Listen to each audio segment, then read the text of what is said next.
After testing out every weapon in Black Ops 7 Zombies, I think it's finally time to give you the top 5 most overpowered guns in the game. So make sure you smash the like button, subscribe for more content, and let's get this. Alright guys, kicking things off with number 5, here we have a shotgun. This is the Echo 12 shotgun. It's a wall by Infarm.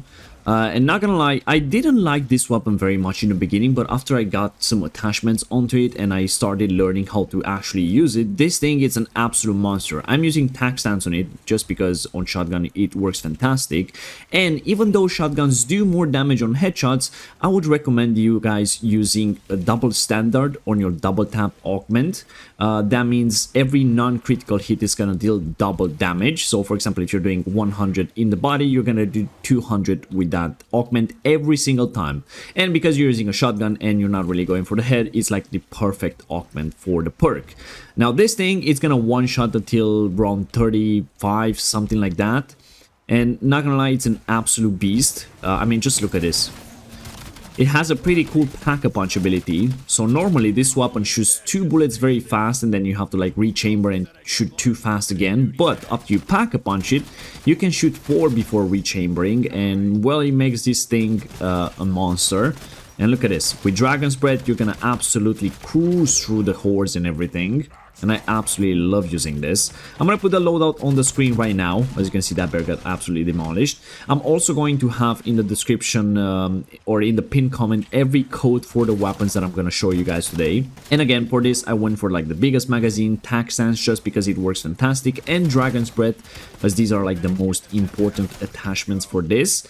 You can definitely use rapid fire if you don't like Dragon's Breath, just to increase the fire rate a bit more. But I just love that extra tick damage that the weapon does with that Dragon's Breath on. It's just so satisfying to use as well. I think it's a really fantastic weapon and everybody should give this a go. It might feel a bit sluggish in the beginning, but after you pack a punch it, put double tap on, this thing is an absolute beast. Of course, I'm using the augment on double tap that increases the fire rate even more on the miners, so yeah, it makes it even faster.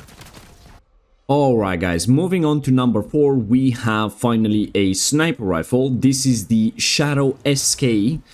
This is a semi-automatic sniper rifle that gets a bit of a pack-a-punch ability, like it starts ADSing a bit faster and it gets a slightly faster fire rate. And once you add double tap, this thing shoots actually pretty fast and it's extremely good. I have it pack-a-punch 3 legendary, and check out this damage right here. That was 72,000 damage, pack 3 legendary. That means this thing is a one-shot at health cap, making zombies go down pretty darn fast. And I do have a Zersa in the game right now to show you how powerful this is. So let's throw a decoy. I do have Napalm Burst on. 173,000 damage. Look at that. The bear went down in 2 shots. I mean, I know it's still pretty early round, but taking down a bear in 2 shots, it's something that not a lot of weapons can do. And I do have double impact on my double tap augments. That means every other shot on the same target will deal 50% more damage. And well, you can do a bunch of damage. You can go do over 100,000 damage with every other shot on the same target. So later rounds, even the armor zombies will go down pretty fast. And as you can see, the fire rate is actually pretty decent. ADS is not that bad. The mobility is a bit slow. At the end of the day, it's a sniper rifle, so it's gonna lack a bit in that department, but it's a really fantastic weapon. I'm gonna put the loadout on the screen right now. For this one, I went with the biggest magazine and of course, like everything when it comes to ADS. Unfortunately, the snipers don't have a headshot barrel. It has like a body shot multiplier barrel, and it doesn't really help out too much. Like you might just want to go for like the short barrel just to like reduce a bit the ADS speed and all that kind of stuff and mobility. But if you guys haven't tried out this Shadow SK sniper, please do it. It's such a fantastic weapon. It's super satisfying to use and it's really good. Unfortunately for the boss fight, it's not going to be that powerful. Like it doesn't do that much damage. I really think they capped the damage of the weapons a bit too much in that boss fight. Just so we can use Tessie more, but when it comes to like zombies, HVTs and everything else, yeah, this thing absolutely cooks. It's really good. Moving on to the number 3 spot, we have another shotgun, and this might just be a fan favorite, mainly because, well, it's super easy to use. This is the Akita shotgun, and it's a full automatic one that does ridiculous damage, and if you combine it with Dragon's Breath, well, you kinda already know what's happening. If you guys have played Black Ops 6 for a while, you know that the Maelstrom used to be the most broken thing in the world, and of course it was another full automatic shotgun with Dragon's Breath being super overpowered, and this is kind of the baby version of it. It doesn't do as much damage as the Maelstrom in BO6, but it's a pretty freaking ridiculous gun. I mean, yeah, you can just do this, which is kind of crazy.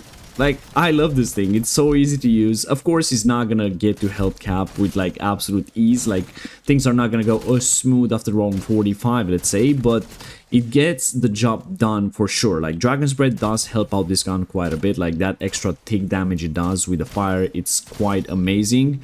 And because you can get back in the fight, reload it so fast, and you have quite a few bullets as well, this thing, it's like the perfect weapon for setting up Easter eggs, for HVTs and all that kind of cool stuff you want to do. It's pretty decent for high rounds as well, but again, I would not take this to health cap and expect to do extremely good to like one-shot zombies. I'm gonna put the loadout on the screen right now. For this, again, I'm using tac stance, the biggest magazine and everything when it comes to like movement speed, ADS and stuff like that, because you just want to be as mobile as possible. Most of the time you're gonna be either hip firing, that's why I put tac stance as well, just so I have a bit of extra accuracy while hip firing. And I am using on double tap once again, double standard, because you might do a lot more damage on headshots with the shotgun, but again, most of the shots are gonna be non-critical shots, so doing double of damage with those, it's definitely the best thing to have. And I'm also using on Deadshot whenever I'm using the Akita, I'm using Dead Draw because it reduces the hipfire spread even more and works with tac stance as well, so it's actually pretty darn fantastic. So if you guys are like trying to set up Easter eggs or just go high rounds or anything, the Akita is a pretty decent weapon for that, pretty satisfying to use and easy as well. And just a quick tip, if you guys are playing Curse, this is the ultimate weapon for point grinding. Basically, you have a wall buy in Ashwood, and what you want to do is just buy it off the wall, don't even upgrade it, and because of the classic point system, you get 10 points for every hit on the zombie, and because this shoots like 6 pallets, I think, you get like 60 points per pallet, and you can like hit multiple zombies, and it's just a point galore. Like, you can get tens of thousands of points, like at round 20, for example, which is absolutely ridiculous. So definitely give the Akita a go. This thing is pretty freaking fantastic. You can definitely use the rapid fire attachment, but I'll highly advise everybody to try out the Dragon's Breath just because it makes the gun so much better. Like, it already shoots fast enough with double tap and everything, so a bit of extra damage is very welcome. Moving on to the number 2 spot, we have one of the best weapons in the game. This is the DS20 Mirage, and actually, this is an assault rifle, and it does a ridiculous amount of damage. Like, I really think this is gonna get a nerf pretty soon, just because how ridiculous this weapon really is when it comes to damage. If you have it maxed out, you can do over 10,000 damage on the crit spot, and it has pretty good fire rate as well. Like, it shreds everything you throw at it, including Xursas, because with the elemental damage you can do around 20,000 almost, which is kind of ridiculous for an assault rifle that shoots this fast. But it does have a bit of a drawback. For some reason, this weapon has a slight delay when you start shooting. So if you're trying to tap fire, sometimes you have to like press multiple times, or you have to hold the shoot button a bit until it like shoots out the bullet. But other than that, this thing is freaking ridiculous. And I don't know if this delay is like a bug or anything, because it kind of happens when you reload sometimes as well. But after you get the hang of it and you get used to the weapon, it's not that big of a deal. And you kind of forget about it just because how good this weapon really is. This can actually take you to high rounds and deal pretty good damage on the zombies at health cap, and actually pass rounds without like relying on wonder weapons and stuff like that. Of course, super sprinters are gonna ruin everything, but it's one of those guns that can actually do well at high rounds, including in the boss fight as well. Like, boss fight damage is pretty good. It's around 2,000 something, if I'm not mistaken. So yeah, you can definitely take down Vaterian with this when you break those immune phases and need to do damage. I'm gonna put the loadout on the screen right now. Again, here I went for the biggest magazine and a bit of like ADS and mobility and stuff like that. I did put the rapid fire attachment, but if you guys think the recoil is a bit too much, you can definitely use recoil springs and everything. And when it comes to double tap, you want to use double impact, so every other shot will do like 50% more damage. Just because it's an AR, you're gonna aim mostly at the hell with this one, so doing more damage with every other shot, it's like absolutely perfect. But definitely do not sleep on the DS20. This thing is an absolute monster, and it's one of the best weapons in the game right now. And I'm pretty sure if it didn't have that weird delay, I would have actually put this on the first place, but I just find it a bit annoying because of that. And the #1 gun is just a tiny bit better in one aspect. Alright guys, and finally moving on to the #1 spot and my favorite weapon in the game. This is the M39 Novaline Marksman Rifle. This thing is an absolute monster, and it gets a pretty cool pack-a-punch ability. It's a 2-round burst before pack, and it's a fully automatic one, so you don't have to like click every time you want to shoot. But whenever you pack a punch it turns full automatic, and it has a ridiculous fire rate with double tap as well, and it does ridiculous damage. I have it here, max it out and everything, and yeah, it absolutely shreds everything you throw at it. I mean, on the bear it does 37,000 damage with double impact on double tap, and on normal zombies, well, it does around 15 to 16,000 damage, which is pretty insane. And then of course when double play activates, it's around 24,000, something like that. So this thing is an absolute beast. Like whatever you throw at it, it's gonna do great. It's gonna be pretty good for the boss fight as well, much like with the DS20 Mirage. But even though this has, I feel like, a tiny bit more recoil when you put double tap on, and less ammo than the DS20 Mirage, the damage output is just absolutely ridiculous, and for me it makes it the best weapon in the game.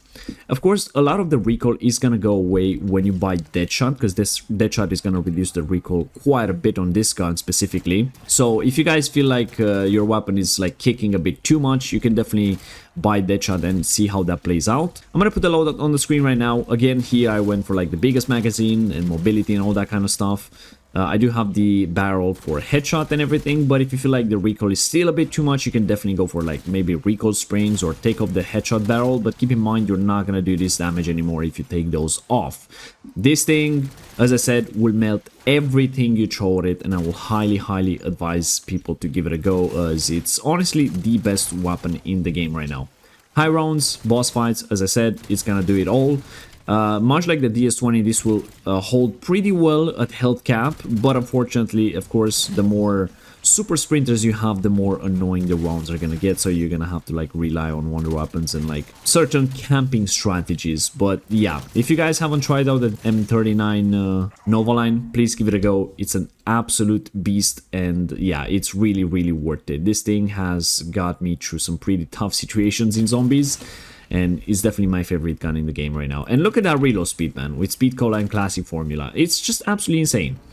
Anyways, that's my top 5 weapons in Black Ops 7 so far, guys. There are other like good weapons in the game, like the pistols are pretty good. I wanted to include the Jaeger pistol as well, but unfortunately that prestige attachment that it increases the headshot damage got a pretty big nerf from 42 times damage to like only 7.2 times damage, so it kind of didn't make the cut, mainly because I feel like the other guns that I put in here are just better. But there's a bunch of good weapons in BO7 Zombies. I feel like they're pretty balanced as well. But as soon as like new meta guns that are like, you know, standing out compared to others are gonna be released and everything, I'll definitely update the list and everything. And also, if you guys have a different list when it comes to like the best weapons in the game, please put it down in the comments below. I'm always like curious to see what people like to use and all that kind of stuff. And yeah, Season 1 is dropping well pretty soon, so we'll be grinding a lot of content in that one. So make sure you smash the subscribe button to know when I post everything, and hit that bell notification. But yeah, that's gonna be it for today. Thank you all for tuning in and for watching. Smash the like button, subscribe for more content, and I will see you all in the next one. Bye bye.